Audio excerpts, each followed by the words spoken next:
Guys, what's up? Welcome back. It is Christmas Eve, man. I hope everybody's doing all right. You guys was able to get shopping. You know, I know the economy is difficult now, and you guys were able to go out and get the things you need for those you love. But anyhow, again, like I said, I'm bad about doing like videos where I'm doing step by step what I'm doing. But anyhow, last video you made, I was talking about the fenders that I got mounted up, and as you can see, we got the front end attached, and I took the time to get the body lines all lined up, mounted our Zeus rails, had to take them off the old fenders and get those reattached. And then I also put the receiver end for the Zeus fasteners for the very front, for the hood. I mounted those, which, as I've said before, I should have, I should be try to document this stuff and get videos of it because it'd probably make decent content, but I am horrible at it, so I apologize. Now, today, we're doing a few things, because like I said, it's Christmas Eve, there's not a whole lot going on, got some presents to wrap, but it is freaking 70 degrees here in Tennessee, so why not spend some time outside working on the Mustang? First thing I did today, well, I started last night, was I painted the turbo compressor housing, and that is black chrome. It's the same thing that is on the engine, and they're in black chrome, and this same kind of like tarnished gold or bronze or whatever you want to call it. So a couple coats of the black chrome, and then I hand painted the gold on with the paintbrush. So now it's got 3 coats of clear, and I think it's going to look pretty freaking awesome once it's all mounted up. So that's just out here curing in the sunlight. Then the other thing is we're cutting a hole for airflow to go across the front mount intercooler and the radiator, because as you can see, I got the one hole here, which I have the Cobra insert from like 93 Cobras. Yeah, I have that insert, and that's why it's cut out the way it is. So the insert's going to go in there. I got to attach that, but I also needed a fair amount of airflow to go across the front mount and the radiator, because this thing's going to be street driven, and then I've got some big plans for it, which I think it's the first time I've ever said on video, but I want to be, I don't know if I'm the first person to do it, but I'm going to take a drag car, and we're going to run Pikes Peak with it. Yeah. Crazy idea, right? So the idea is this, so that this car has enough airflow to keep everything cool, and then also it has all the features and mods. It won't be crazy with the downforce mods, but enough that I can do hill climbs with it, and then hopefully get invited or be accepted into to run Pikes Peak, because you have to submit for it and then they approve it. But I want to get some wheel time under my belt with this car to be able to do that. Crazy idea, I know, but it can be done.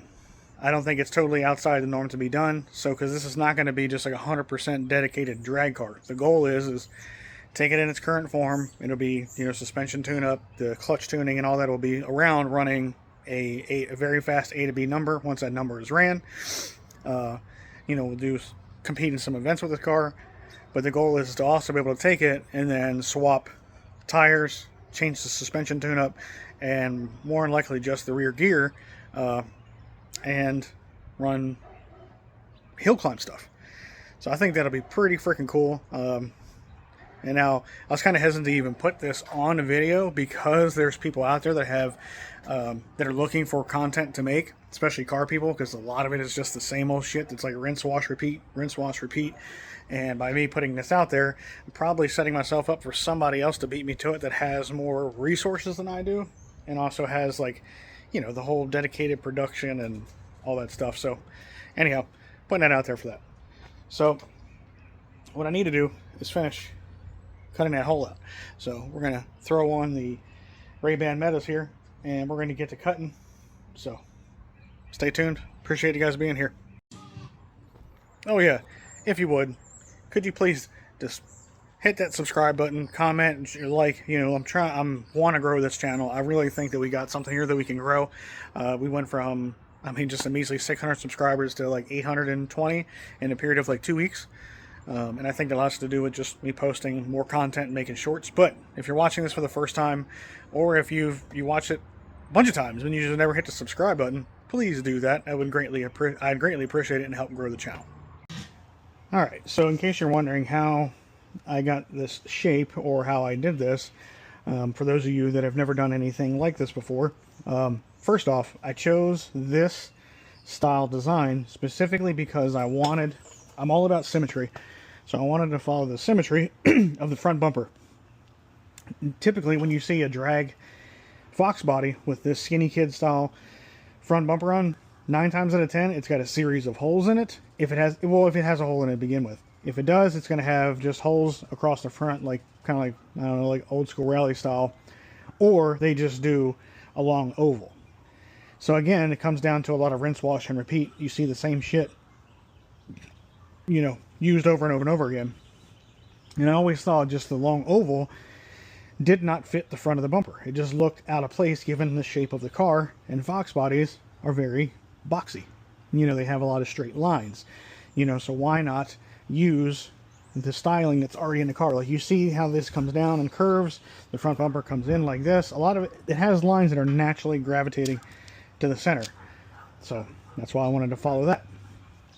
Secondly, the way I came up with this is I used my straight edge, and we found center, you know, just based off measurements, found center, and then I decided how big I wanted to go.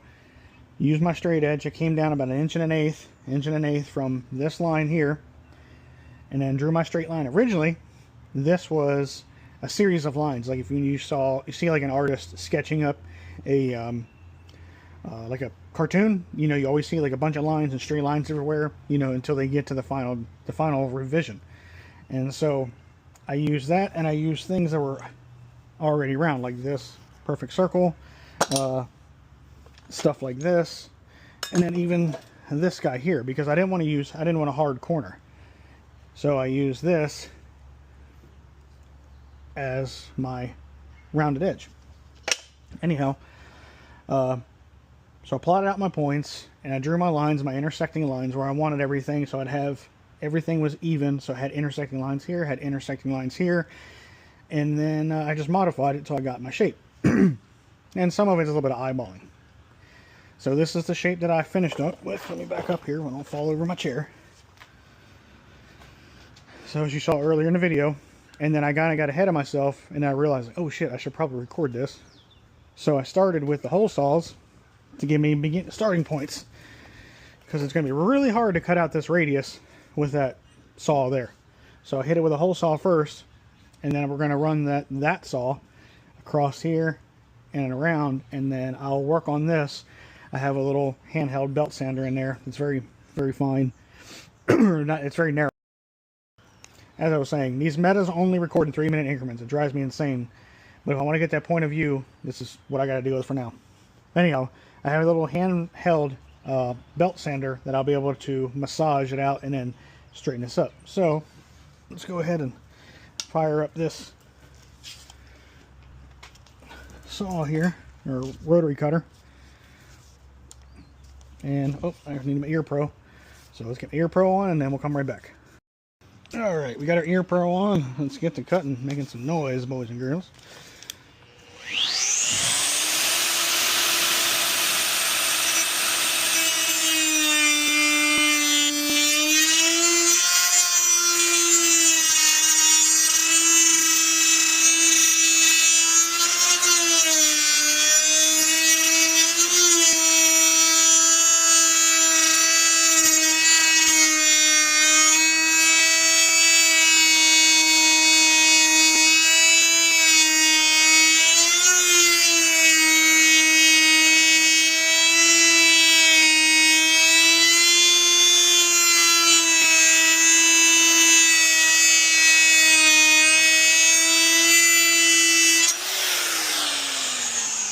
Man, I was hoping we could do that in one cut.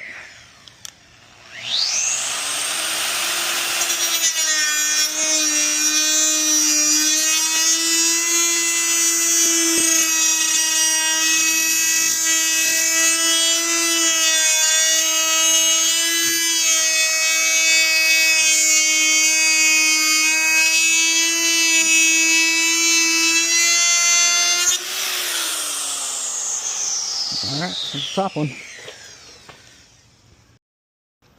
Alright, let's make that bottom cut. Now you notice I'm not starting all the way out here because I need to make this radius. So be careful when you go to plunge in with your rotary cutter that you don't end up giving yourself a hard edge, and then you'll be mad.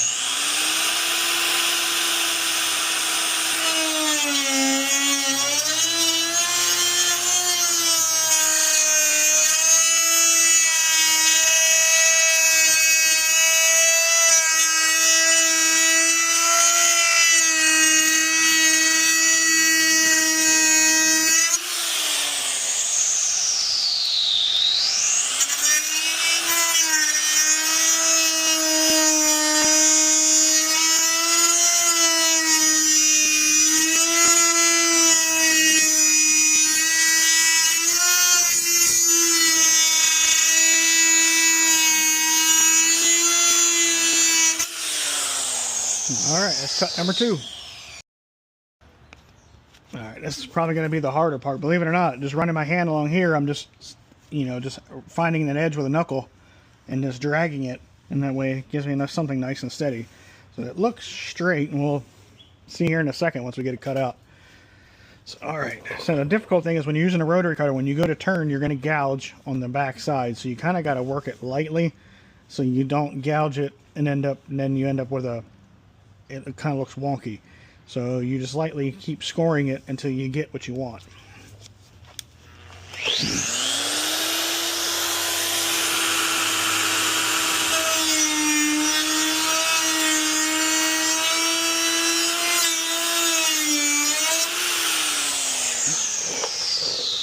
Because you see what I mean? You got to be careful. You're going to end up with a cut like that, and then you got to do the body work to fix it.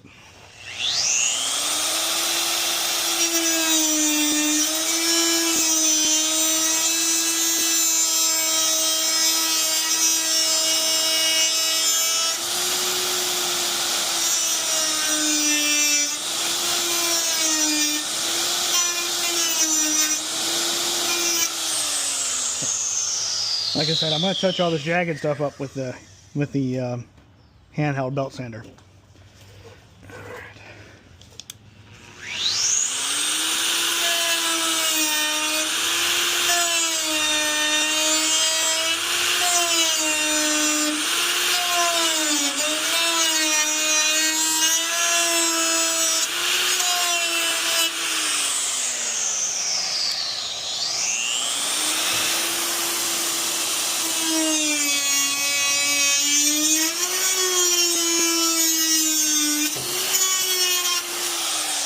Bam! Look at that. That's not too bad. Shit. Alright. So that's not too bad, guys. Now that I think about it, I may have just like subconsciously did like the 0304 Cobra cutout. All I need is fog light, and we got the Cobra style or Terminator style bumper. But yeah. Not too shabby. See, as long as you do the use the tools you have available, so hole saws, mark your stuff out, and in a steady hand, you'd be in business. Alright, let's clean this up with the belt sander. Alright, let's get the handheld belt sander. You guys have probably seen these before. This guy right here. Oh, and of course, I need to put a belt on it. There's turbo without a compressor housing. But, yeah, stand by. Let me put a belt on this little guy right quick, and we'll be back in business.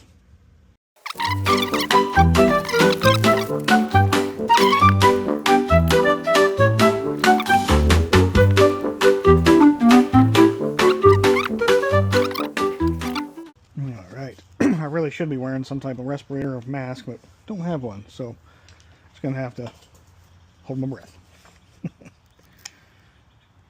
Alright, don't fly off now.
now I'm covered in fiberglass dust.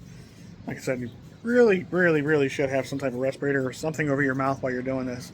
I was holding my breath, but still doesn't mean it's not all in my beard. What's up, big dog? All right, guys, think that's... Ooh, jeez, I almost fell over. I got a little touching up to do, but I don't want to do too much, because when you start messing with this, once you start taking away material, there ain't no putting it back, and the process to put it back is a huge pain in the butt. So yeah, I'm gonna go ahead and set the intercooler. Oh shit, that means I gotta take the whole front off, put the intercooler in. I'm probably not gonna do that right now because I don't feel like it. No, at least not for the video. Alright guys, I'm not gonna bother doing that right now. There's other things I need to do the front end before I'm gonna go ahead and pop the whole front end off just to set the intercooler in there so you can see it. We'll save that for another video. Oh shit. So yeah. Oh, the last video I said I had a surprise as to what I'm going to paint the engine bay. I was going to stick with the gray or the black, but I changed my mind. Check this stuff out. Ooh, Eclipse Red from these guys right here, Tropical Glitz. I was wrong. I thought they said Tropical Effects or something out of California. They're not out of California. They're actually out of Florida. So that stuff looks amazing. I just got to prep. I just got to figure out how I'm going to do it on the engine bay. I don't think I'm going to do all solid red. I think I might, I don't know, say tape off a pattern, but I don't know. I ain't figured it out yet. So we'll save that for another video. Anyhow, that's going to do it for this video, guys. I appreciate you guys tuning in. It's not a super long one, but if you could, please do me a huge favor. Go ahead and hit that subscribe button, like, comment if you have any questions. And again, I appreciate the ones that have recently subscribed or those that have been here since day one. Small channel, but hopefully in 2-3 years from now, who knows? Maybe we'll be at a couple 100,000, which would be freaking amazing. But y'all have a good one. Y'all have a good one. Merry Christmas and stay blessed. And if you see me out the track, come say hello. Y'all have a good one. See ya. Peace.